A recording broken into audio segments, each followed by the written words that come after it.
Hello guys, welcome to my new blog. आज हम आपको इस वीडियो में दिखाएंगे श्री राधा रानी जन्माष्टमी महोत्सव, जो कि श्री राधा गोविंद सिने मंदिर जो कि शाहपुर में है, वह बहुत ही धूमधाम से मनाया जा रहा है। 4 सितंबर और से लेकर 11 सितंबर तक बहुत धूमधाम से मना रहा है। पंडित प्रियव्रत शर्मा जी जो कि चंबे से आए हैं, जो अपनी कथा द्वारा गुणगान जहाँ पे गाएंगे, जहाँ पे श्री राधा जन्माष्टमी महोत्सव बहुत ही धूमधाम से मनाया जा रहा है। बुधवार 4 सितंबर से लेके बुधवार 11 सितंबर तक बहुत ही धूमधाम से जहाँ पे ये महोत्सव मनाया जा रहा है श्री जन्माष्टमी राधा रानी जी का। आप भी आए अपने परिवार समेत जहाँ पे ये मंदिर में। श्रीमद् नारायण नारायण हरे हरे, श्रीमद् नारायण नारायण हरे हरे, भजमद् नारायण नारायण हरे हरे, भजमद् नारायण नारायण हरे। 24 घंटे नारायण नारायण जपते हैं नारद जी, भक्ति को देने वाले हैं नारद जी। उसके बाद चौथा नर और नारायण, नर और नारायण 5 अवतार हुआ कपिल भगवान का, ज्ञान वैराग्य को देने वाले हैं महाराज। उसके बाद दत्तात्रेय महाराज हुए, उसके बाद यज्ञ नारायण हुए, उसके बाद ऋषभदेव हुए, ऋतुराज हुए, मत्स्य अवतार हुआ, कूर्म अवतार हुआ, धन्वंतरी अवतार हुआ महाराज, मोहिनी अवतार हुआ, नृसिंह अवतार हुआ, वामन अवतार हुआ, परशुराम भगवान जी का अवतार हुआ, हरि अवतार हुआ, हंस अवतार हुआ, बुद्ध अवतार हुआ। और 24वां अवतार जो आएगा उस अवतार को कहेंगे कौन सा अवतार? कल्कि अवतार।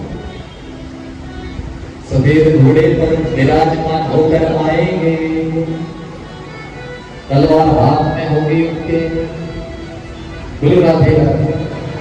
इन 24 अवतार की यदि आप कथा सुनेंगे तो प्रभु से प्रेम भी अवश्य हो जाएगा। इसलिए भगवान का जन्म चौथे दिन होता है। कितने दिन?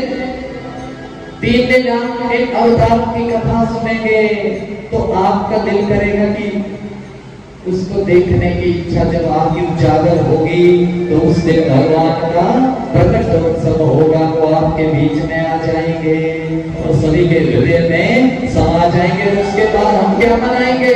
उत्सव। क्या मनाएंगे? भगवान के जन्म के बाद उत्सव मनाएंगे, लेकिन उससे पहले सफाई तो कर लें इस घर में जो मैल है। बोलो राधे राधे। सूत जी कथा सुना रहे, शौनक जी बड़े प्रसन्न है महाराज जब 24 अवतारों को सुना। बोला ये 24 के 24 अवतार, पूर्ण अवतार जो हुए वो राम जी और कृष्ण जी हुए। लेकिन कई कहते हैं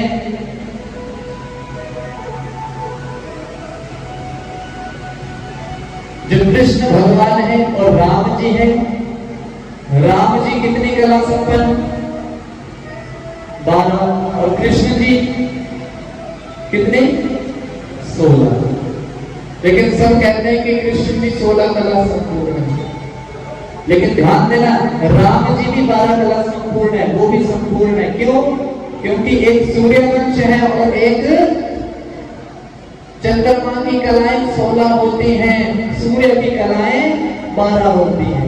इसलिए राम जी भी पूर्ण अवतार है। वो दोपहर के 12 बजे हुए और ये जो टेले बैठे हैं ना, देखा है तो हम दर्शन किए सबने। आज कैसे लग रहे हैं जी? और हम ऐसा जब सुंदर श्रृंगार देखते हैं तो क्या बोलते हैं? तेरा किसने किया। और हम यहाँ जितने भी बैठे होते हैं, हमें जब कोई ऐसे बोलते तेरा किसने किया श्रृंगार, तो सारे ध्यान करते हैं कि किसने किया? अनीश। किसने किया? हाँ, ये भक्ति भी किसी किसी के पास होती है। और कहीं ध्यान लगे ना लगे, पर ये चीज कहाँ लगानी है भगवान के, ये भी किसी में कला आ गई तो उस पर भी राधा रानी की कृपा हो गई। शिकार करने वाले को कभी पूछना कि आप सोच के आते हैं कि आज क्या करना है, ना ना ना ना, जो उसने लगाना है वही सामने आएगा, और जो नहीं लगाना है आप जितनी बार लगा लो वो छूट ही जाएगा, जब पर्दा खुलेगा वो छूट ही जाएगा। बोलो राधे राधे। तुम्हारा ये भी एक भक्ति है।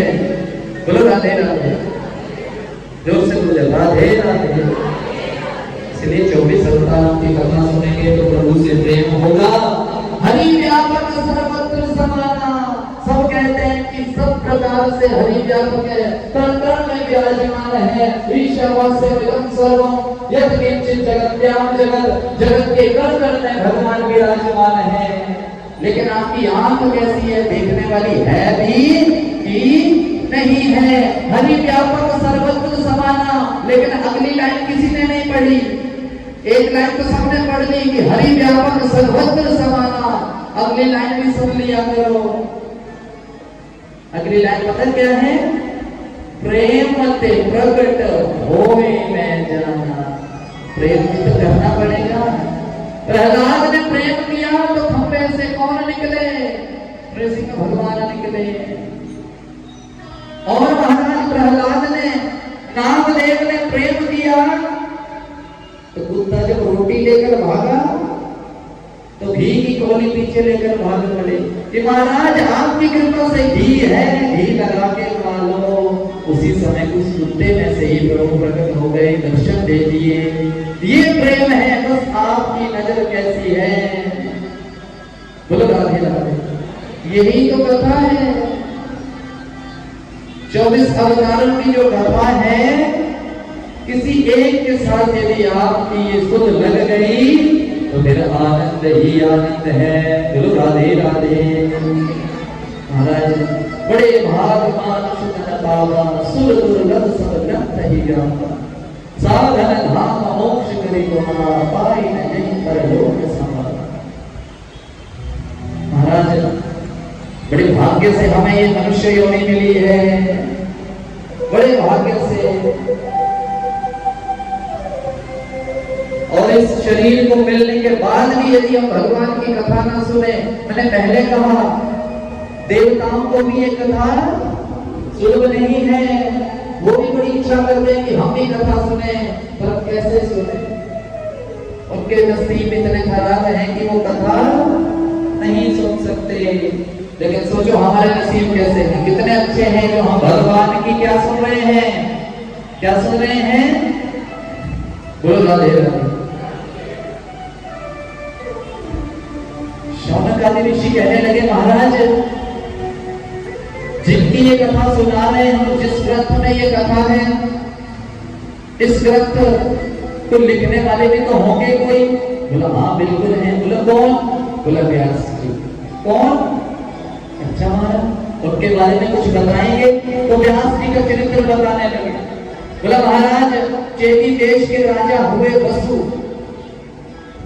उनकी पत्नी का नाम था गिरिका। क्या नाम था? पत्नी ने इच्छा प्रकट की कि हमारे पुत्र हो, हमारे पुत्र हो। पर राजा वसु उसकी कामना को पूर्ण ना कर सका, कामना पूरी नहीं की, पर शिकार करने अवश्य चला गया। जब महाराज शिकार करने गया, जंगल में शिकार करते करते उसके मन में भाव आया कि मेरी पत्नी ने पुत्र प्राप्ति की इच्छा प्रकट की थी, पर मैं उसकी इच्छा पूर्ण ना कर सका। ये सब सोचते सोचते जब उसका वीर्य स्खलित हुआ तो उस वीर्य को उसने पत्रपुट में रख के बाज पक्षी के माध्यम से अपनी पत्नी तक पहुंचाने की चेष्टा की। बाज पक्षी उस पत्रपुट को उठाकर जब ले जा रहा था तो अन्य बाज पक्षी ने सोचा कि कुछ खाने की वस्तु है, जैसे ही झपटा पत्रपुट नीचे गिर गया। जब पत्रपुट नीचे जल में गिरा, उस जल में उस वीर्य को ग्रहण करने वाली एक मछली, उस मछली ने वीर्य को खा लिया। ये वही मछली है जिस मछली का नाम अद्रिका है, जो ब्रह्मा के द्वारा शापित है। शाप से तू तभी मुक्त होगी जब तेरे गर्भ से कोई बालक या बालिका जन्म लेगी। तो भगवान की लीला देखो, उस वीर्य को खा लिया, अल्लाह ने मछली को पकड़ लिया, पेट फाड़ा तो देखा तो अंदर दो बालक, एक पुत्र और एक। अब उसी राज्य का वो राजा था, वो दोनों को लेकर उसी राजा के पास चला गया। राजा वसु के पास चला गया, राजा ने पुत्री मल्लाह को दे दी, उसका नाम देश राज मल्लाह। उस मल्लाह को दे दिया, पुत्र अपने को रख लिया। पुत्र का नाम हुआ मत्स्य। क्या नाम हुआ? वो राजा हुए, राजा मत्स्य बने। पुत्री मल्लाह ले गया, पुत्री सत्यवती की नाम हुआ सत्यवती। क्या नाम हुआ? सत्यवती। काम क्या कर रही थी? अल्लाह थे, मछलियां पकड़ते, लेकिन उसका काम था नाव से यहां से उस पार को ले जाना और वहां से इस पार ले जाना। उसका यही काम था, उसका यही काम था। महाराज सत्य बोलती थी, नाम पड़ा सत्यवती, लेकिन दुर्गंध आती थी उसके शरीर से। किसकी? मछली की। तो इसलिए उसका एक नाम मत्स्यगंधा था। क्या था? मत्स्यगंधा। वही मत्स्यगंधा एक बार नाव लेकर बैठी है महाराज। इतने में पराशर मुनि आए, उस नाव में बैठे, कहा कि मुझे पार ले जाओ, लेकिन उसकी सुंदरता को देखकर कहने लगे कि मैं आपसे एक पुत्र चाहता हूं। लेकिन मत्स्यगंधा ने कहा, उस सत्यवती ने कहा कि महाराज मैं अभी कुमार अवस्था में हूं, मेरा विवाह नहीं हुआ है, और यदि पुत्र को उत्पन्न करूंगी तो मुझसे विवाह कौन करेगा? और महाराज आप इतने तपस्वी संत और मेरे शरीर से दुर्गंध आती है, वो भी मछली की, तो महाराज ये संभव नहीं हो सकता। पराशर मुनि ने कहा आप चिंता मत करें, आप चिंता मत करें, हम ये कार्य समाज के। हेलो गाइस, अगर आपको ये वीडियो अच्छी लगी है तो वीडियो को लाइक करना है और चैनल को सब्सक्राइब भी करना है। इस वीडियो को देखने के लिए आप सभी का बहुत बहुत धन्यवाद। जय श्री राधा कृष्ण, जय श्री राधे कृष्ण, राधे कृष्ण। आपका कुमारी अवस्था फिर से वैसी बन जाएगी, आप चिंता मत करें। महाराज लोग क्या कहेंगे? बोला चिंता मत करो, ये भी व्यवस्था है। उस नाव को जब द्वीप के बिल्कुल मध्य में ले गए, चारों ओर अंधेरा कर दिया। क्या? जिसको हम आजकल धुंध भी बोलते हैं, क्या बोलते हैं?